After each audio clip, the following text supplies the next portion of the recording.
Hey guys, I got a fun one for you today. Today I'm breaking down NeoCell, okay? And if you're like me, I had actually never heard of NeoCell up until a few weeks ago. But why I'm excited to break this brand down is because they are the number one selling collagen powder on TikTok Shop. And that intrigued me because some of you guys know that are in the supplement space or work as a freelancer or work at an agency that works with supplement brands. It's a very competitive niche. Doesn't matter if it's Shopify or Amazon, um, D2C, omnichannel, whatever it may be. I'm always interested in how people compete in that space and have success. And I'm interested in why NeoCell is successful compared to, some of the incumbents that we're all aware of, people like Vital Proteins and stuff like that. So I'm going to break this brand down. I'm going to go through their traffic. I'm going to go through their emails. I'm going to go through TikTok Shop, what they're doing, why that's working. So maybe you can get a competitive advantage for your brand if you have a lot of like huge incumbents in a very, very, very competitive category, or if you're working as a freelancer or an agency with clients who are in very, very competitive categories like collagen, for example. All right, so let's just start with like a little bit of an origin story and why I find NeoCell interesting. So first off, you know, this brand has been around since 1998. And, that might not seem like a long time ago, but in the world of e-commerce and D2C, they're like dinosaurs, basically, A lot of these brands, like kind of their life cycle, their maturity rate is like literally 5, 8 years sometimes. So for someone to be around uh, since the early 2000s, even in the 90s, to still be around today is quite an accomplishment. Um, Also, what comes with that is a very interesting sort of journey that the company has been on. So, this is a company that was started by an entrepreneur, um, and really, what made them unique, in is this beauty from within sort of tagline. They were one of the first supplement brands to kind of explore this, where back in the day, you would think beauty comes from the outside. It's makeup, skincare, stuff like that. But they were one of the first companies, supplement companies, to be like, hey, no, it can come from internally. Like it can come from what you're putting inside your body or what you can use to optimize your health, like collagen or something like that. So that's what I found really interesting, in, like doing a backstory or just sort of a history of this brand. Um, Fast forward to, I think it was around 2000. It was basically pre-COVID, 2018, 17 maybe. This company ends up getting acquired by Clorox, of all companies. So they're owned by Clorox, and now they are Clorox.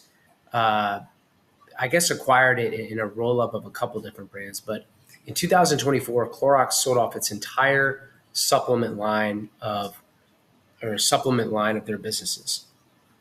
I forget what they called it, like their food, some sort of food category they had. And they ended up selling it to a company called Piping Rock. And boy, I think this is where you're seeing. This is where it gets really, really interesting. So first off, Piping Rock, I think not only do I think they own a couple companies. They have their own, um, you know, private label line called Piping Rock, but I think they also manage the production end to end. I don't know if they do private labeling for other brands or they do white labeling. You'll see a lot of that. If you're unfamiliar with how the supplement industry works, a lot of these brands have have a third party manufacturer, a private labeler making these products for multiple brands. So I don't know if Piping Rock is doing that too, but what's interesting is they own the whole production line now. So not only they own the brand, but they also, I think they own the fulfillment and the manufacturing part of the value chain of this business. So that's very, very interesting.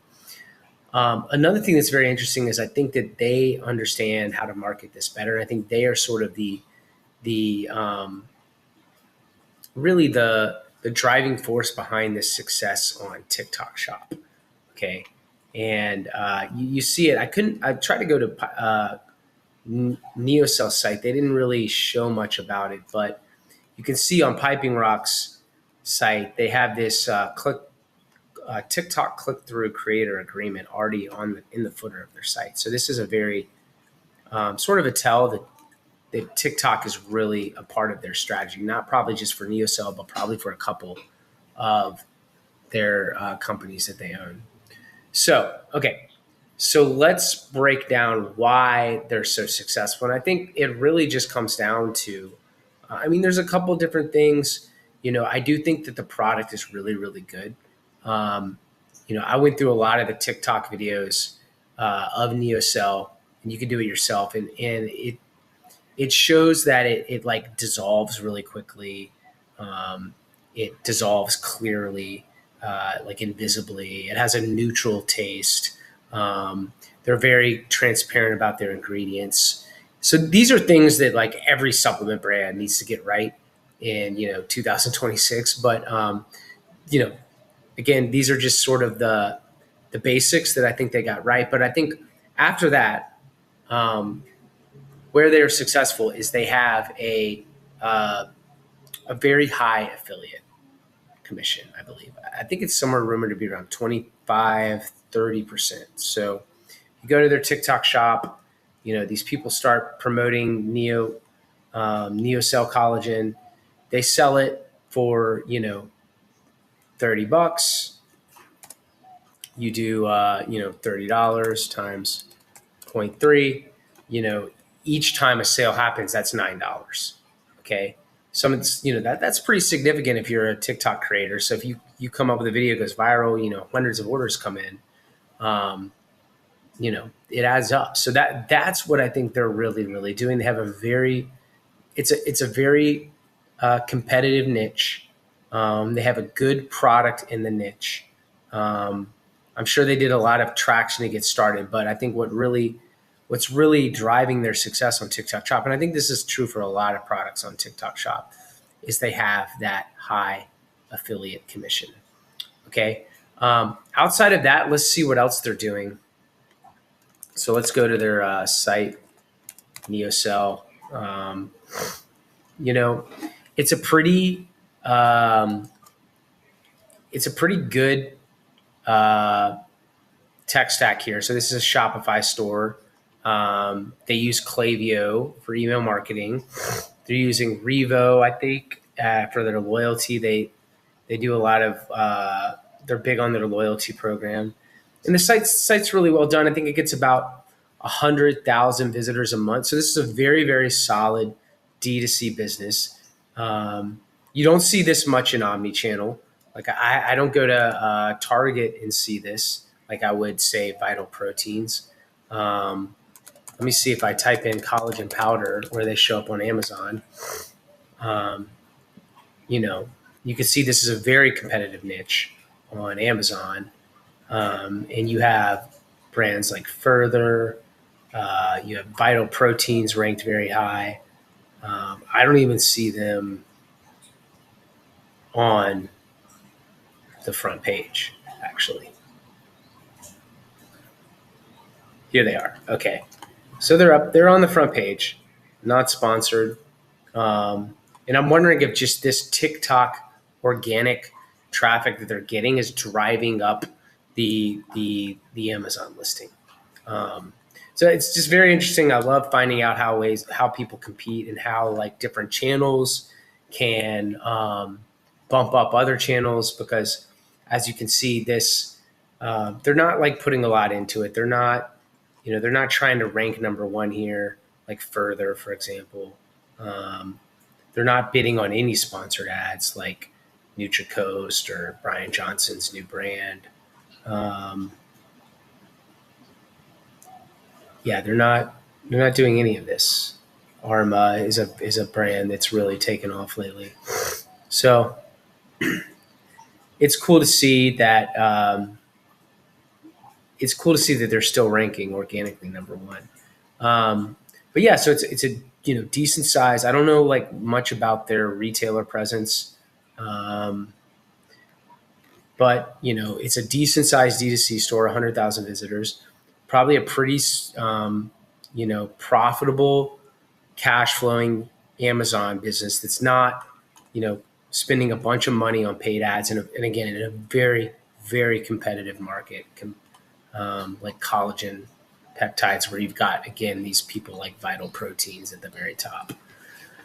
And then when it comes down to their ads, you look at their ads, they only have like I went through their Facebook ads, only 19 Facebook ads live currently at the moment. And again, it's very basic. We're talking like, I don't know if these are retargeting ads or these are like cross selling ads. Like someone buys the collagen peptides, they cross sell them this like gelatin capsules or these hydraulic acid capsules.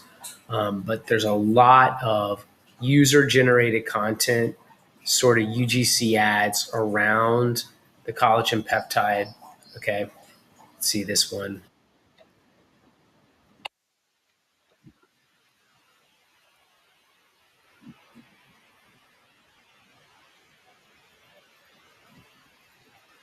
Again, so this is just a TikTok creator. I don't know if they're sponsored to do this, but they're probably just taking a lot of these TikTok influencers that are talking about their product, turning them into ads or turning them into uh, some sort of brand ambassadorship. But again, not very complex here. 19 ads. Some of these ads have been running since 2025.